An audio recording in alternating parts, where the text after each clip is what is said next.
What's going on there, YouTube? Welcome back to another comic book video. Okay, so we're going to continue our coverage over the X-Men, and we're going to pick up with Uncanny X-Men issue number 287. Now, this is a very important book, and the reason why, because this is the moment where you actually have Bishop joining the X-Men. Yep, it was right here at this issue where you have Charles say, hey, you know what? I feel like you'll be a great X-Men. And guys, really, Bishop became a fan favorite character for a lot of people in the X-Men community. So, hey guys, if you want to know when he joined the X-Men, it was this book right here. Now, before we can actually get into Charles Xavier offering a spot to Bishop on the team, we have to kind of go through some things that led up to that moment. So, let's go ahead and start from the very beginning for Uncanny X-Men issue number 287.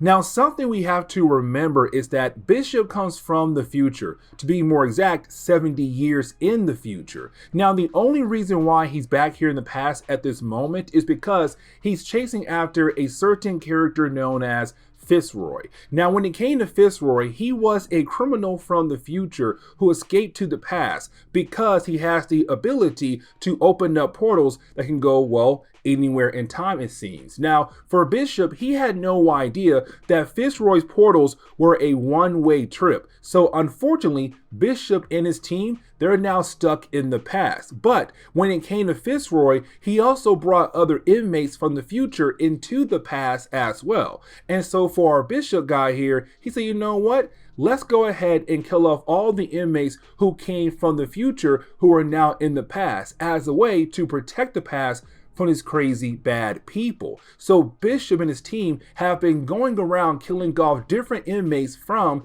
the future.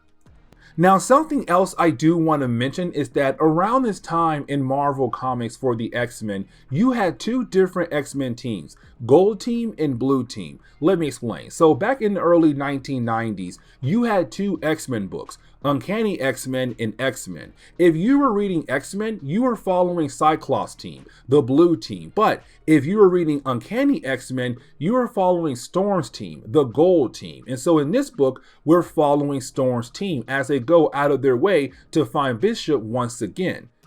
Now, by this point in our coverage, the Gold Team has already met Bishop before, and honestly, Storm does not like the guy at all. And the reason why, because Bishop is so okay with the idea of murder as a way to handle different kinds of situations. For her, murder should be the last resort to handle a certain kind of problem. Now, for Bishop, he also has been causing some problems for the mutants in the past. Let me explain. So remember, guys, when it came to Bishop, he's going around killing off mutants from the future, people who are technically criminals. Except when he does that, he leaves their dead bodies in the middle of the streets. And so in our last video, we had talked about the idea that Trish Tilby, a reporter, had found two dead bodies of criminals from the future just laying in the middle of the street.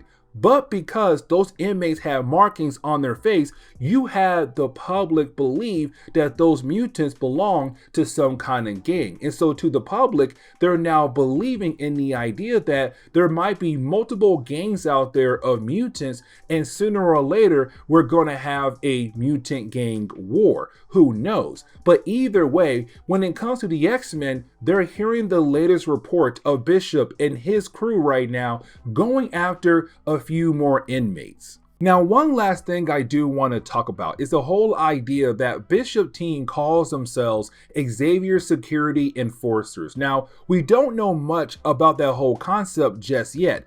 All we do know is that apparently in the future, they're trying their best to carry on Charles Xavier's dream. And that's really it. Now, as we go through our coverage over the X-Men, we're going to learn more about the whole idea of Xavier Security Enforcers. But for right now, all we know is that they're trying their best to carry on Charles Xavier's dream. But getting back over to Bishop and his team, we're seeing them going after, well, some more criminals from the future. The problem is the battle gets way too intense to the point where there is a small explosion that does kill off the other two members of Bishop's team, leaving him as the sole survivor of his team now. And Bishop is really ticked off because now he lost his whole entire team, people that he was actually very close to. And he wants revenge against the people who had actually killed off his team.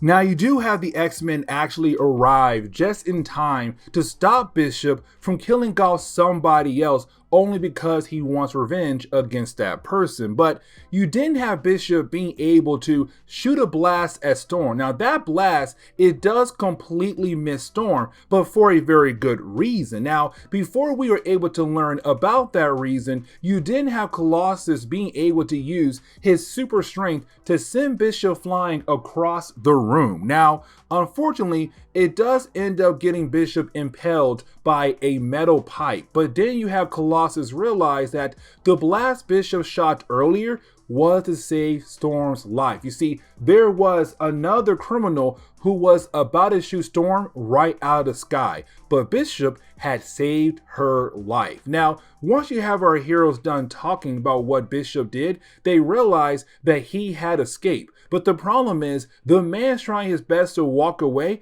but homeboy is bleeding out very, very badly right now. And of course, it could lead to him actually dying. But then we get a flashback that kind of tells us the whole complete story of how Bishop came from the future into the past. And so getting into the flashback, we actually pick up in the future where we have Bishop and his team chasing after Fitzroy. Now, we do learn that when it comes to Fitzroy, apparently his father is heavily in politics. And because of that, you have his father being able to protect him almost any time he does commit a crime. But his dad said, if you do anything else that brings more shame to our family, I'm going to do some horrible things to you. And so this is Fitzroy trying his best to get away from Bishop and his team before he gets arrested. Now, we do learn a tad bit more about the Xavier Security Enforcers. We do learn that apparently it was put together as a way to police mutants, to allow mutants to police themselves. Again, we don't get the chance to learn much about the whole XSE in this book right here, but later books we will. Either way, you do have Bishop and his crew being able to follow Fitzroy into some kind of underground tunnel. Now, it does not take long for our heroes to be able to catch Fitzroy, except right after they do that, they find a message that was left behind by the X-Men. And apparently in this message is Jean Grey telling what exactly went down at the school of Charles Xavier. And we do learn that our heroes are currently in the tunnels that belong to the X-Men. It was their underground sub basically had right underneath the school. But either way, when it comes to Jean Grey's message, is Jean saying that the X-Men are being killed off by a traitor, somebody who was actually an X-Men. Now we do know that it has to be somebody they did not know much about, but either way, that person had killed off the entire X-Men. And so for Bishop, seeing this message, he now realized there is a traitor out there, or there was a traitor out there that had killed the X-Men. And the question is right now, who was that traitor? Now after that, you didn't have Bishop and his crew take Fitzroy over to a prison called the Pool. Now the Pool is basically floating where Manhattan used to be at, the grave of Manhattan. Now, besides Bishop just going ahead and dropping off Fitzroy, he's also paying a visit to what seems to be another prisoner. And that prisoner would be, well, Gambit in the future. Now, before Bishop has any time to say anything, apparently Gambit knows what Bishop is gonna say and what Bishop is gonna ask. Like, for example, hey, I found a school of Charles Xavier. Cool. But also, I want to know who was the traitor. But Gambit here is not trying to give Bishop any kind of information at all. And so, unfortunately for Bishop, he just has to leave without actually knowing who could be the actual traitor. But getting back over to Fitzroy, we do see that he was able to get a hold of life energy. Because remember, for Fitzroy to be able to open up a portal, he has to absorb other people's life energy. And so we do see that apparently he was able to get a hold of some people's life energy to begin the process opening up portals left and right that would allow other prisoners to actually get out, but for him to actually escape into the past. And that kind of leads up to the point where you had Bishop and his team say, hey, we have to follow Fitzroy into the past to bring him back to the future to pay for the crimes that he had committed. Now, they had no idea that his portals were just a one-way trip. So unfortunately, when they went to the portal, well, they got stuck in the past. And so we're now officially caught up to how Bishop arrived into the present day. But as we get into the present day, we do see that Bishop was found by the X-Men and they were able to patch him up. But after doing that, you did have Charles wanting to have a one-on-one conversation with Bishop. And so he kicked out the rest of the X-Men to have this one-on-one conversation. Now, the conversation does not really last that long because by the end of the last page of this book, you do have Charles come out and say, hey guys, so we talked and I feel like he should join the team. So guys, meet Bishop, the newest member of the X-Men. And the book ends on that note, kind of wondering how in the world did Charles come to this decision to allow Bishop to join the X-Men. But this is where we are going to end today's comic book video. So please leave me a like down below and subscribe. But guys, see y'all next time. Later.